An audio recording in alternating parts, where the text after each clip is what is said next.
Welcome to homework. Okay. Recall that the frequency of vibration in units of inverse seconds or hertz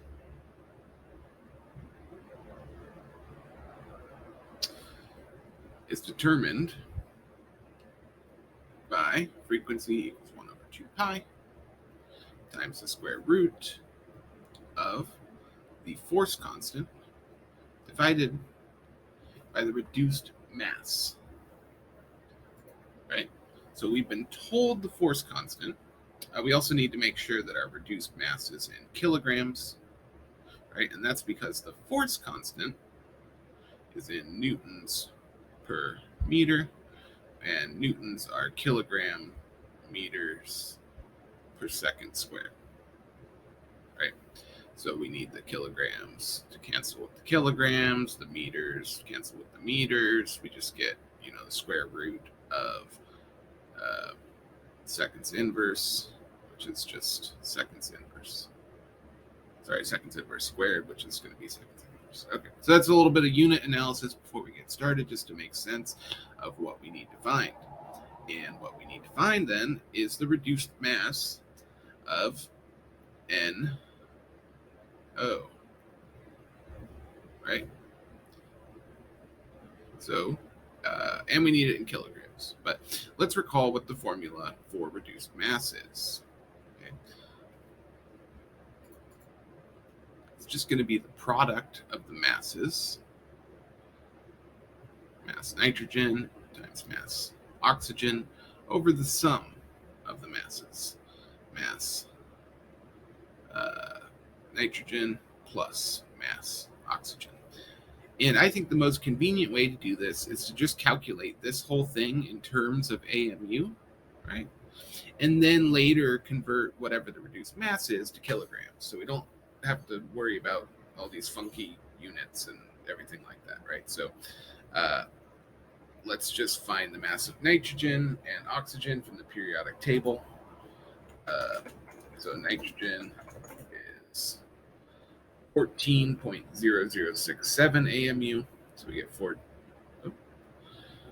14.0067. And oxygen is 15.9994 over the sum, 14.0067 plus 15.9994. And this whole thing has units of grams per mole, right? But we just want kilograms, right?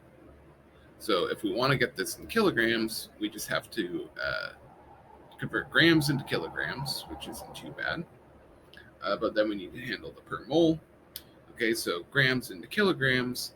We know that if we want to get rid of grams, we put grams on the bottom, and there are 1,000 grams in 1 kilogram.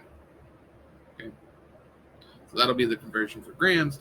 How do we get rid of the per mole thing? Because we don't want it to be per mole. We just want Avogadro's number, right?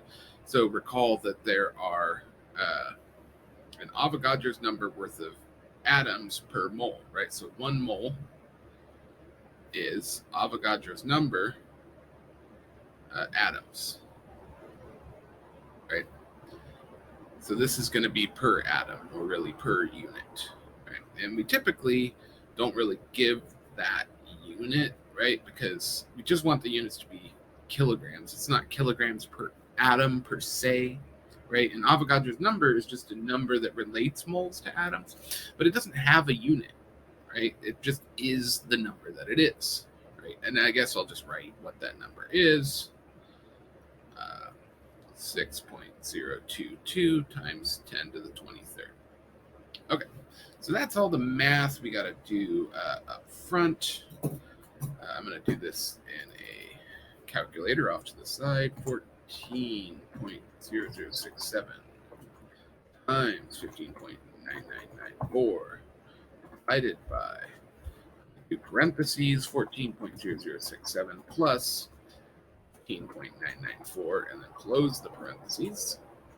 I'm going to divide that whole thing by 1,000, and then I'm going to divide that whole thing by 6.022 times 10 to the 23rd, or E23 if you're using a calculator with E button. And I get that the reduced mass of nitrogen and oxygen is 1.2404 times 10 to the negative 26 kilograms. Okay. And right, so frequency, I'm just going to rewrite this. It's 1 over 2 pi. That's the square root of the force constant. I'm going to write that number in. We got 1,595 newtons per meter over 1.2404 times 10 to the negative 26 kilograms. And just remember, newtons per meter is the same as kilogram meters times seconds inverse squared over meters. So newtons per meter per kilogram is going to be per kilogram. Kilograms cancel, meters cancel, and the unit we are left up with is, okay, I actually have to do this math here real quick. 1595 divided by 1.2404 times 10 to the negative 26 is 1.0085 times 10 to the negative 25 seconds squared inverse. Okay, let's take the square root of that.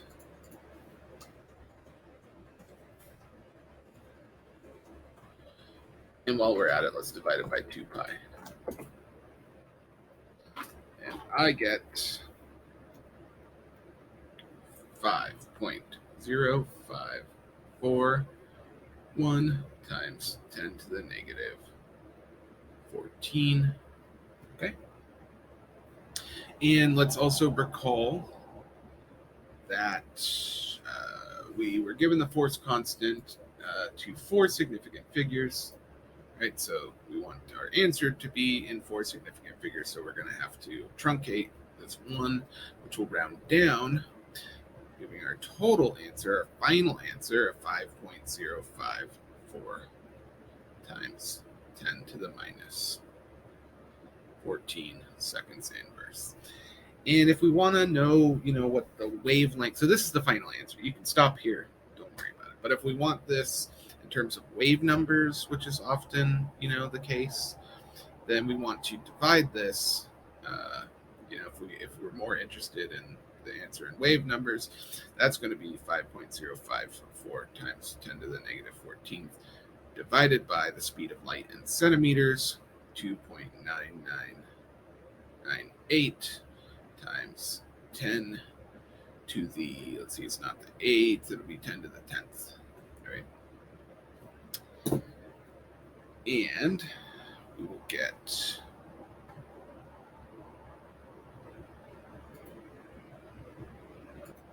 actually realized I just made a mistake with my math. I forgot to put, basically I put it in the calculator wrong. So this number is wrong, which means this number is wrong. Okay. And it didn't make sense for the frequency to be to a negative exponent. Point is, this number here is 1.2859 times 10 to the 29th. Okay, this seems much more reasonable. So the square root of that number divided by 2 pi is instead 5.707. 1 times 10 to the 13.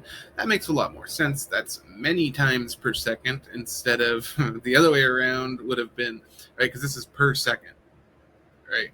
So if this were like 5 times 10 to the negative 14, that would mean it only vibrates once every few millennia, millions of years or something, billions of years, who can say? Yeah, I think that would be billions of years.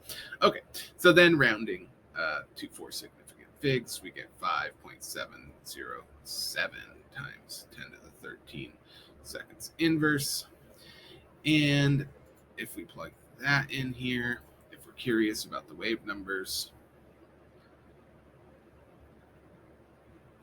to see if it's reasonable, okay, 5.707 times 10 to the 13 seconds inverse, second meter, centimeters per second.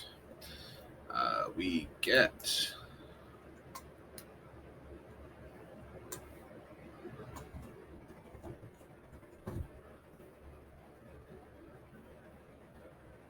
1,903, actually 1,904. And that's a very reasonable wave number for a molecular vibration, right?